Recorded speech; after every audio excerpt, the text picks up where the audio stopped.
On Christmas Eve 2025, Hungary shocked Europe. Instead of quiet diplomacy, Prime Minister Viktor Orbán announced live from Budapest a comprehensive strategic partnership with China and Hungary's formal application to join BRICS+. The message was bold. Hungary was charting its own course away from the West. This wasn't just another trade deal, it was a geopolitical earthquake. In Brussels, emergency meetings erupted, phones rang off the hook. For years, Orbán had clashed with the EU over democracy and media freedom, but this was a leap into a new era. Hungary was now openly aligning with a global superpower the EU saw as a rival. European leaders reacted with disbelief and anger, calling it a betrayal of European values. Public statements were measured, but the concern was grave. Hungary's move raised uncomfortable questions about EU unity and strength. If one country could pivot so dramatically, could others follow? The crack in the European wall was small, but everyone knew it could spread. Hungary was no longer just a difficult partner. It was now a potential Trojan horse for Chinese and Russian influence inside the EU and NATO. The strategic implications were immense. How could the EU form a united policy on China now? As Christmas lights twinkled, a new chill descended on Europe. The Budapest bombshell had landed, and the aftershocks were just beginning. This was more than a trade agreement. In it was a deep strategic alliance. Hungary became China's primary hub for investment and logistics in Central and Eastern Europe, a gateway for the new Silk Road. The deal included a decade-long plan for economic, technological, and political cooperation. The joint declaration endorsed Hungary's illiberal democracy, offering political cover from Brussels and Washington.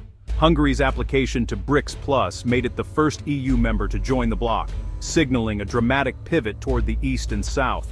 This wasn't just hedging bets, it was a public declaration of a special relationship. Unlike Germany's economic ties with China, Hungary's move was exclusive and strategic. The government was betting on a future where China and BRICS would rival or surpass the West. It was a conscious geopolitical pivot, redefining what it meant to be a small nation in a world of shifting giants. The alliance gave Hungary leverage and a seat at a new global table. It was a wager that the world's power centers were changing, and Hungary wanted in early. The move redefined Hungary's place in Europe and the world. The stakes had never been higher. Hungary's pivot can only be understood through its history. For centuries, Hungary has existed at the crossroads of empires, fueling a deep desire for sovereignty. The trauma of lost territory after the Treaty of Trianon and the Soviet crushing of the 1956 revolution left scars. Joining NATO and the EU felt like a triumphant return to the West, but the honeymoon faded. Many Hungarians began to see Brussels as a new kind of empire, out of touch with their history and interests. Viktor Orbán tapped into this, framing his battles with the EU as a modern freedom fight for sovereignty. The government's narrative, true independence, means not being dependent on any single power. The pivot to the East is presented as pragmatic, not a betrayal. It's about building leverage and securing Hungary's interests in a changing world. Hungary is searching for its own path, neither East nor West, but Hungarian. The new alliance is reshaping Hungary's landscape. The flagship project, a Chinese-financed high-speed railway linking Budapest to the Greek port of Piraeus, creating a corridor for Chinese goods into Europe. Chinese companies are building massive battery factories and car plants, promising jobs and modernization. Chinese banks are opening in Budapest, financing these projects. The government touts these as proof of its Eastern opening policy's success. Supporters see jobs and prosperity, critics see debt and dependence. The railway's secretive loan terms spark fears of a debt trap and corruption. Opponents argue the deals benefit Chinese firms and government-connected elites more than ordinary Hungarians. The projects are highly visible, designed to make the alliance feel real. The question: are these investments worth the price of increased dependence on Beijing?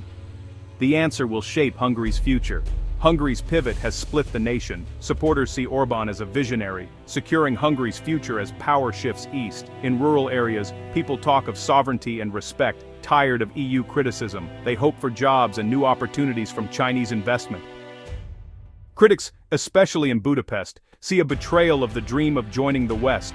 They fear Hungary is trading democracy for authoritarian money and risking isolation.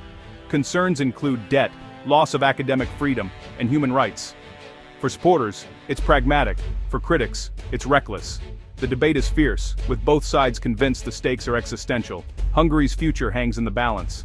The debate spills onto the streets. In front of parliament, a pro-government peace march waves Hungarian flags, cheering speeches about national pride and Eastern opportunity. Laszlo, an elderly man, says, "The West lectures us, China just wants to do business." A young woman hopes for a job at the new car factory.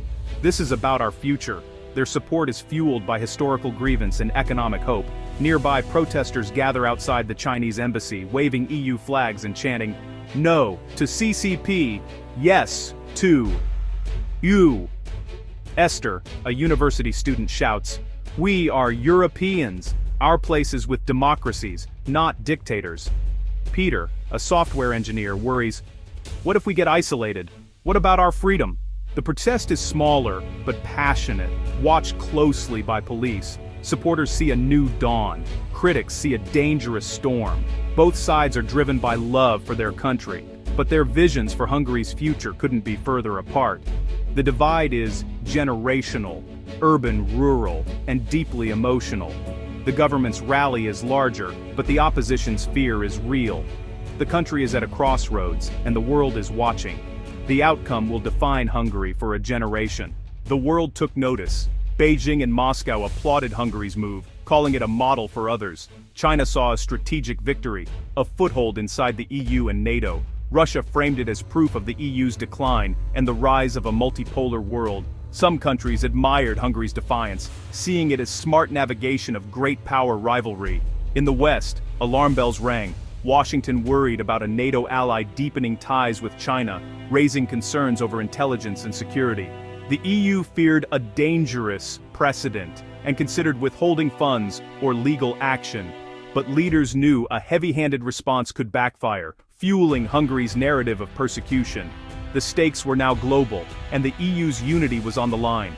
Hungary's move is part of a global transformation, from a US-dominated world to a chaotic multipolar one. Power is shifting, alliances are more fluid. Orbán's strategy: maximize Hungary's leverage by playing East and West against each other. He's betting the future will be defined by competition between blocs, not a single dominant power. Hungary's actions expose contradictions in the EU and NATO, built for a different era. The EU is both a community of values and a single market. Hungary wants the latter without the former. The rise of BRICS Plus offers an alternative to Western institutions. By joining, Hungary signals it believes these new clubs will shape the 21st century. It's a gamble. Will BRICS Plus become dominant, or will Hungary end up isolated? The world is watching Hungary's experiment. The outcome could reshape Europe and the global order. Hungary is betting big on a new world. As Christmas lights shine over Budapest, Hungary stands at a crossroads. The government bets on a new alignment with the East, promising sovereignty and prosperity. One future. Hungary becomes a bridge between East and West, thriving with investment and influence. Another. The gamble fails. Debt mounts, and Hungary is isolated from Europe, beholden to Beijing. The EU could cut funds, leaving Hungary more alone than ever. The fundamental question: can a small nation thrive by playing great powers against each other? Or does it risk losing everything? Hungary's fate will answer a question for all of Europe. Is sovereignty best secured through unity or by hedging bets? The world is watching, and the answer is far from certain. The Hungarian experiment is now a European question. Its outcome will echo far beyond Budapest.